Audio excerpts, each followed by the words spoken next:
Hello there guys and welcome back to the channel. So yesterday I uploaded the first video of 3, possibly 4 video mini-series about why I believe Suicide Masteries are amazing, and especially so in 2021.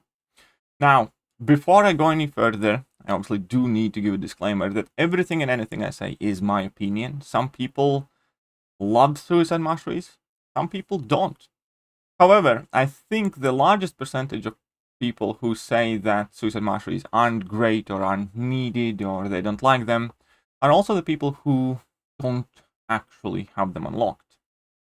The arguments are, I have explored all the content in the game and I don't have them, therefore they're not needed.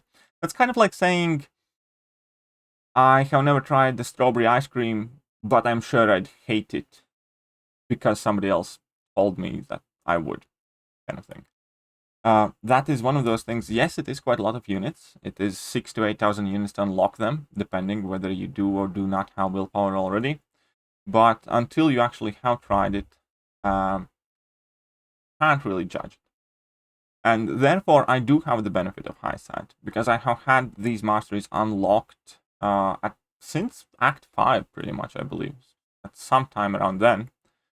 And I have spent significant amount of periods of time with and without them, and even on an average month period, I switch them on and off, because I do have to currently, unfortunately, take them off if Alliance War seasons are on. However, I do also personally believe that the increased amount of content clearing speed and arena grind speed well then makes up for the cost of units that it takes to put them on and off. And if you can keep them on for prolonged periods of time, then obviously the benefits are even bigger. Right, so now we can jump to the main topic of today's video. And that is the champions that benefit from them and which are more friendly. Actually, the champions that benefit more from them is going to be a bit different type of video. This is me categorizing champions which are great with recoil, liquid courage, double edge, which are alright, and which suck. So I finally took it upon myself to create a list. A full list that includes every single champion in the game and where I personally consider it in the relationship with friendliness, Suicide Masteries, so to speak. And I'll explain how all the categories work, and obviously I'm going to leave the link to the spreadsheet. You can view it at your own time as you please. If you have suggestions on how or why I should move champions from one category to another, feel free to leave that. But the base idea is that the top tier significantly enhances the capabilities and appeal of that champion, at least in my opinion. The second to top tier still gives significant benefits thanks to the increase in attack.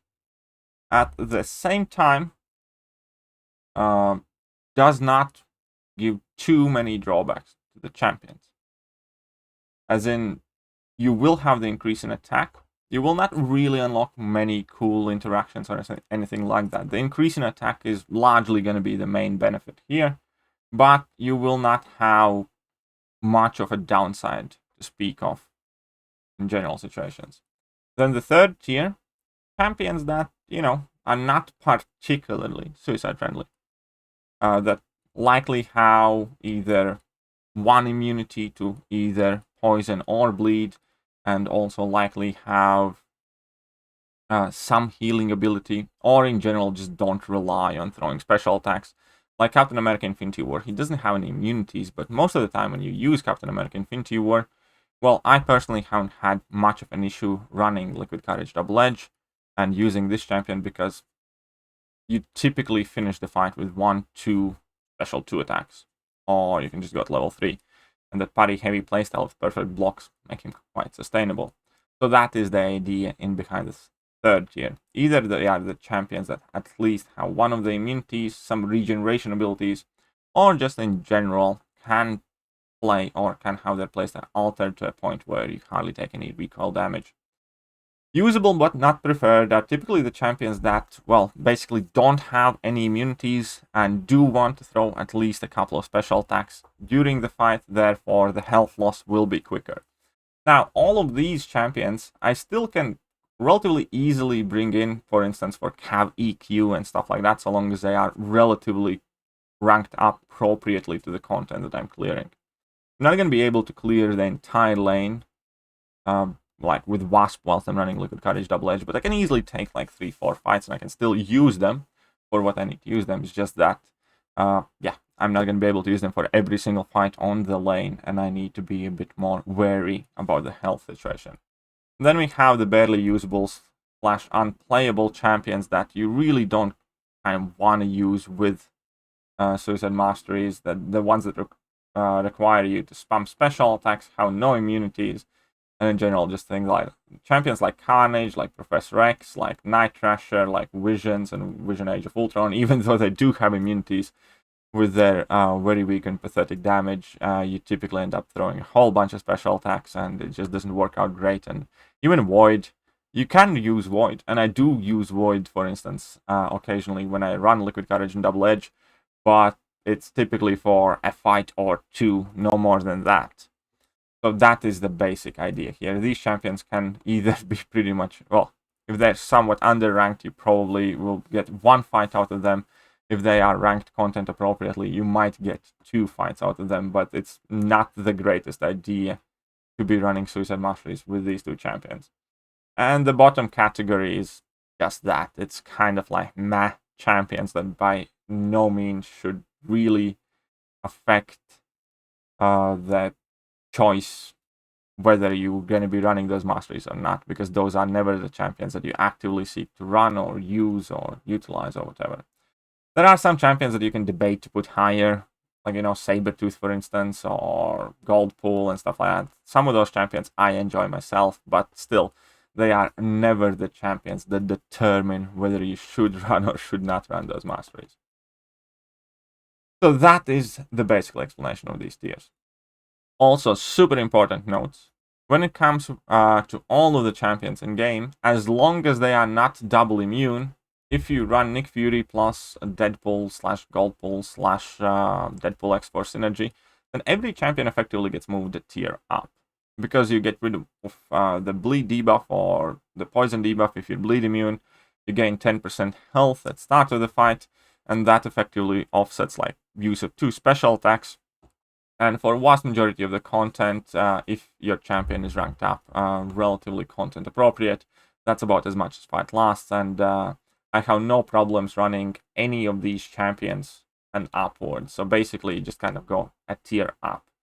And similar situations here are with mutants. With mutants, actually, there is the most crazy variants, because you can turn even the most Suicide Mastery unfriendly champions, with the exception of Professor X, because he cannot be affected by his own synergies. But you can easily turn Sunspot, a champion who really doesn't like Suicide Masteries too much, because you use plenty of special attacks, because you have 0 immunities and stuff like that. You can quite literally turn any champion into very, very Suicide Mastery recoil friendly champion, because if you make that champion a Horseman of Apocalypse, then they don't take any bleed damage. That's half of the problem gone immediately. And then if you have Professor X synergy with Colossus or Wolverine, and if you have gotten a couple of persistent charges on Professor X, then any champion turns into a mini Deadpool and starts healing up, which I have demonstrated with my like Colossus and Apocalypse Labyrinth run streams, where they just heal consistently, easily outpacing recoil and everything else. So Mutant class is the only class in the game that has that luxury of pretty much turning any champion except Professor X into a very, very sustainable champion running Liquid Courage and Double Edge. Now, the flip side, the most annoying bit, is that in order to ramp up Professor X, don't really want to be running Liquid Courage and Double Edge unless you want to involve some shenanigans of force quitting and then just bringing in Professor X for the last few % of the fight. Because in general, Professor X really doesn't handle those masteries too well, so it's quite tricky to ramp him up in the first place. But if you make your setup right, then any mutant can be insane. in Suicide Masteries. And then we have War Machine for tech class, and exclusively for tech class. And that also is super helpful because you can immediately make any champion basically pseudo double immune as far as the Liquid Courage and Double Edge is concerned. So for instance, if you run War Machine and then you're playing Spider-Man Stark Enhanced, then you only need to worry about recall, but you're going to be losing no health due to poison, you're going to be losing no health due to bleed. And again, if your champion is ranked up content appropriate, your fights are typically over by like 2 level 2s, especially factoring in the increased damage. The War Machine is super helpful as well, conditionally for tech class. And that is about it. So we can quickly go over the tiers and my explanations for them. So in skill class, in science class, there's no champion that inherently gets significantly better, thanks to Liquid Courage Double Edge. There just isn't. There are plenty of champions who handle it well. I guess one exception I can make of a champion that gets significantly better could be Invisible Woman. I guess I will put it up there just to be polite, because Invisible Woman starts healing thanks to her force shield, and she basically also gets infinite healing. You cannot try to kind of like cheese the big fury damage because you consistently use your force field charges, but she is a champion that basically gets a Deadpool-like or Angela-like heal thanks to Suicide, so that is quite helpful, and obviously it still enhances her damage. But that is just about it there. Then for skill class, Mallman and Hitmonkey are both champions who pretty much immediately nullify the Liquid Courage Double Edge effects, provided in case of Mallman that you're not going up against the mutant champion. And then both of them actually significantly benefit from the increase in damage, because whenever you're talking guaranteed crits, you're talking guaranteed best case scenario of damage per hit, and the difference is quite huge. And especially in case of Mallman, there is another benefit that because you're going to be shrugging off 2 debuffs from the very beginning of the fight, that also lets you start the fights quicker and do the quests faster, because if you're not running Liquid Courage Double Edge, you need to land 2 heavy attacks or a heavy attack in a level 1 before you're able to enter Frenzy, before you're able to be above 5 Monster Mash charges. But if you're running Liquid Courage and Double Edge, then shrugging off those 2 debuffs gives you 2 Monster Mash charges, which is basically equal to 1 level 1 being thrown. The only thing you need to do is drop a heavy attack, get hit on a block, and the fight is going to be over in like casual questing scenarios. Try it out in this month's Cav EQ, for instance. So yeah, for Mallman, it is actually quite significantly better to be running those Masteries, just because his damage goes up by quite a lot, and also because he gets a quicker start in the fight. Omega Red is arguably one of the most famous examples where Suicide Masteries just makes the champion a whole lot better, and as far as in my personal experience, you basically play 2 completely different champions, pending whether you have Liquid Courage and Double Edge active or you don't.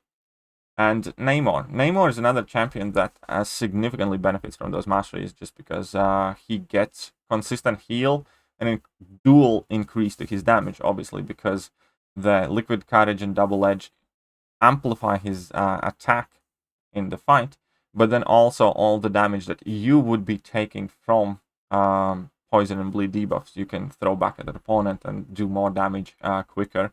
And yeah, I absolutely enjoy running Namor with those Masteries active. In tech class, we have Guardian and Ghost. Ghost gets significantly better by getting those 2 passive Furies at the beginning of the fight, and therefore has much more explosive start of the fight, and you can just get through shorter fights much quicker. You have much better damage output from the very first second of the fight. And in case of Guardian, if he is high Sig, which is a requirement, then he gains the bleed immunity, bleed resistance, and he starts healing, similar to Omega Red as well. And he just basically nets a heal of about 8 to 9%. And given that your average fight duration is going to be 1 level 1 or 1 level 3 and then a level 2, that is still more than you would lose to recall. And obviously then generic increase in damage is super helpful for him as well. Cosmic class, we have 3 champions that are significantly better with Suicide Masteries. Obviously, we have the most famous example of Corvus Glaive, where again you play two completely different champions with two completely different capabilities. If you're running Liquid Courage and Double Edge with Corvus, or if you're not running it, Corvus still can be a very good champion. Without them, he's much, much, much better with those masteries. And now the latest addition is Hercules, who also takes reduced bleed and poison damage. And therefore, the net result is that even if you're not running Coagulate Mastery at all from the very first second of the fight, you're healing slightly. And that actually works extremely well with his immortality mechanic, because even if you have finished the last fight with 1%, you're not going to be automatically re-triggering that immortality because you're netting more health from the very beginning of the fight. And then obviously you can use that health gain to offset recoil or just save your special attacks and heal more in the long term. And Angela just gains infinite healing thanks to them. That's quite as simple as that. Just works beautifully. And then in Mystic class we have Black Widow Clairvoyant, who is borderline also suicide reliant champion, because she can shrug off, well, she basically starts bleed immune, goes poison immune, circle back to bleed curse, and you just gain significantly more potent damage and healing and all sorts of different abilities. And then we have Diablo. Now, I will be making a video on Diablo very, very soon. I'm planning to start working on it right now after this video, and we'll see when I'm going to be done with it. But especially Awakened Diablo. If Diablo is not awakened, then there is a case to be made that he is, you know, kind of neutral perhaps. But if he is awakened, then his signature ability grants him more damage. It also lets him take less damage from all sources, including recoil, which is awesome. And then obviously not taking any damage from poison, which is not his awakened ability, but is just an ability that he has, effectively enables him to heal permanently. And that is quite awesome, and Diablo is definitely, well, benefiting from those masteries quite a lot. And now this tier 2, we have She-Hulk, Red Hulk, Quake, Thing, Hulk Immortal, Abomination Immortal, and the Overseer in here as the champions that have increase in damage, but no significant downside, because all of these champions are either at least half immune to those Suicide Masteries and have ways how to regenerate health, at the same time enjoying the attack increase, or in case of Quake, is a champion that you just never ever throw special attacks, so yes, you're going to be losing slightly some health per fight. However, at the same time, you're going to be finishing fights much, much, much faster, because that attack increase on Quake is arguably more important than on any other champion, pretty much. So there's a very different feeling to playing Quake with and without suicides. And then we have in skill class Kingpin, Shang-Chi, Black Panther, Aegon, Ronin. All are champions that handle Suicide Masteries extremely well. Kingpin, you could argue maybe should be moved a tier down, because in a short-term fight, he does net some health loss until you enter your overdrive, overpower mode. But in a long fight, you can easily outpace that recoil and the initial damage. And all of these champions are capable of shrugging off the debuffs and are significant beneficiaries of the increased attack. The mutants, we have Wolverine X-23, Wolverine that just out-heal that damage easily and have significantly increased damage output. Then we have Gambit, who is like bleed immune, not bleed immune, pseudo bleed immune, and actually nets a heal from Double Edge at the beginning of the fight. Then we have Iceman, who's double immune. Then we have Bishop, who can shrug off that bleed very quickly and easily, and then also gain regeneration buffs. Domino has a chance to shrug off the bleed, gain power, and then gain significantly increased damage output on her level 2s. Colossus doesn't really mind suicides at all either. Magneto also nets that heal, where you can heal at the beginning of every fight. And in Tech class, again, Tech class is quite good because there's plenty of robots. So we have Ultron, Sentinel, Darkhawk, Warlock, Guillotine 2099, Nebula, all are double immune. And most of those champions do have regeneration abilities. Pretty much all of them do. And then we have Hulkbuster, who can actually heal from those masteries as well, as long as you have 2 or 3 armor buffs active. And yeah, similar situations. Silver Centurion is a bit different case. He maybe should be one line lower, but I do think that attack increase does benefit him that much. And then in Cosmic class, we have Cosmic, Ghost Rider, Captain Marvel, and King Groot, which are great, which, you know, don't have very significant downsides, don't really gain much from those masteries besides the damage output, but still handle them perfectly and expertly. And in Mystic class, we have Dragon Man, who's again a robot, double immune, with abilities to heal also after his level 3s. And then again, we have like handled quite well, whole bunch of champions usable but not preferred, and then we have a bunch of champions that are barely usable. But the most important thing is also that pending what you are doing in which piece of content, if you can squeeze in space for Nick Fury and the Deadpool synergy, then you can bring in pretty much any champion with Suicide Masteries, and you're going to have quite remarkable results in terms of damage, and quite often sustainability as well. So overall, this is how I personally view champion compatibility with Suicide Masteries. Obviously, there is a space to be negotiated and discussed, and pending some champion buffs and new champion releases, all that need to be accounted for.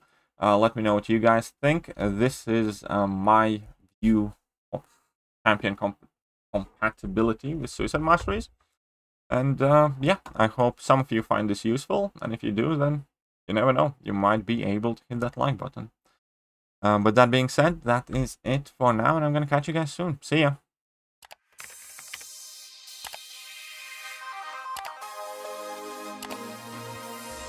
Hello there guys, and welcome back to the channel. So we have all the information about